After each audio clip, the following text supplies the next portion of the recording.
Hi guys, welcome to Nandanam creation. இன்றைக்கி நம்ம egg kurma எப்படி வைக்கலாங்கிறத பார்க்கலாம். சப்ஸ்கிரைப் பண்ணாதவங்க மறக்காமல் சப்ஸ்கிரைப் பண்ணிடுங்க. இப்போ வீடியோக்குள்ளே போகலாம். ஃபஸ்ட்டு ஒரு ஜாரில் ஒரு 2 தக்காளி போட்டுக்கோங்க. அப்புறம் 4-5 பூண்டு பற்கள் ஆட் பண்ணிக்கோங்க. அப்புறம் சின்ன வெங்காயம் எல்லாத்தையும் போட்டு பேஸ்ட் அரைச்சி வச்சுருங்க. அதுக்கு நடுவில் இப்போ நம்ம ஒரு கடாய் வச்சு அதில் எண்ணெய் ஊற்றிக்கோங்க. எண்ணெய் சூடானோடனே 1 ஸ்பூன் ஜீரகம் நல்லா பொரிஞ்சு வரும்போது பெரிய வெங்காயத்தை சின்னதாக நறுக்கி வச்சு அதை நல்லா வதக்கி விடுங்க.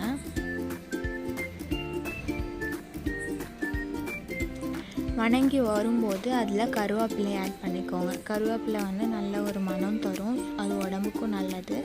அப்புறம் நம்ம இந்த தக்காளி அரைச்சி வச்சுருக்கிற பேஸ்ட்டு, வெங்காயம் நல்லா வதங்கினதுக்கப்புறம் தக்காளி பேஸ்ட்டை ஆட் பண்ணிவிடுங்க.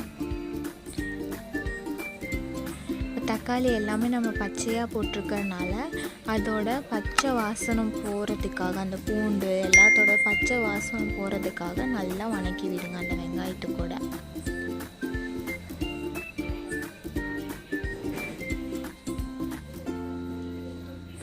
பார்த்திங்கன்னா நல்லா வதக்கி விட்ட பிறகு நல்லா கொஞ்சம் கொதிக்கும்போது உப்பு தேவைக்கேற்ப உப்பு ஆட் பண்ணிக்கோங்க. உப்பு ஆட் பண்ணி நல்லா அதையும் நல்லா மிக்ஸ் பண்ணி விடுங்க. எல்லா பக்கம் உப்பு பிடிக்கிற அளவுக்கு நல்லா மிக்ஸ் பண்ணி விட்டுக்கோங்க.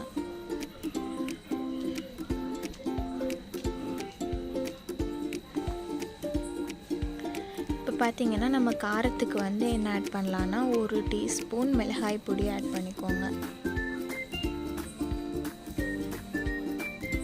கொஞ்சமாக மஞ்சள்தூள் ஆட் பண்ணிக்கோங்க.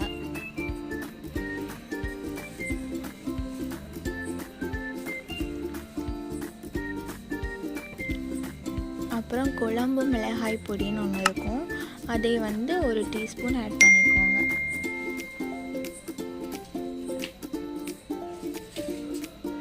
அது எல்லாமே நல்லா மசாலா எல்லா பக்கம் பிடிக்கிற மாதிரி நல்லா வதக்கி விடுங்க. அந்த பேஸ்ட்டில் எல்லாத்துலேயுமே நல்லா அந்த இதை பிடிக்கணும். ஸோ நல்லா வதக்கி விட்டுட்டே இருங்க.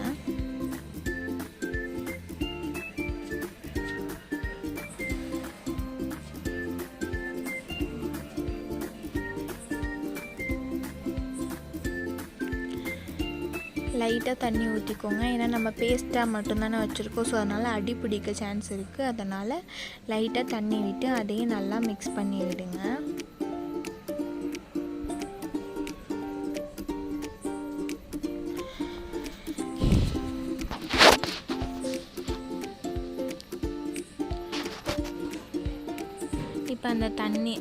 இப்போ தண்ணி ஊற்றிட்டோம். அந்த மசால் கூட எல்லாம் சேர்ந்து நல்லா கொதிக்கட்டும். அதுக்குள்ளே நம்ம தேங்காய் பேஸ்ட் ரெடி பண்ணிட்டு வந்துடலாம். அதுக்கு தேங்காவை சின்ன துண்டு போட்டு நல்லா அரைச்சிட்டு அந்த தேங்காவையும் இந்த இது கூட ஆட் பண்ணிவிடுங்க. அது நல்லா கொதிச்ச உடனே அதில் தேங்காய் நம்ம அரைச்ச தேங்காவை சேர்த்து நல்லா கிளறி விட்டுக்கலாம்.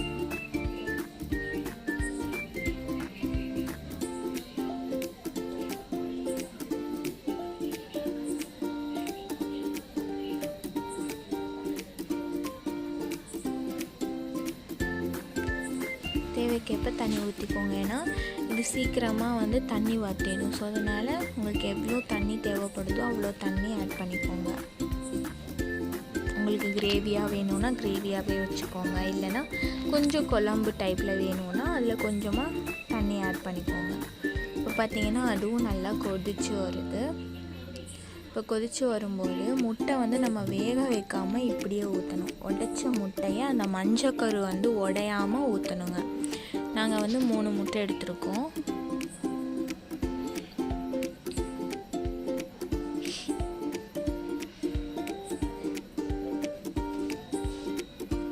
மெயினாக மஞ்சக்கரு உடையக்கூடாது, அதை பார்த்துக்கோங்க.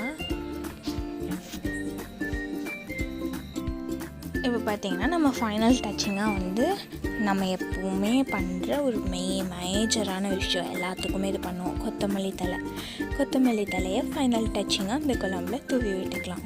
இப்போ பார்த்திங்கன்னா உங்களுக்கு டேஸ்டியான எம்மியான இது கிடைக்கும்.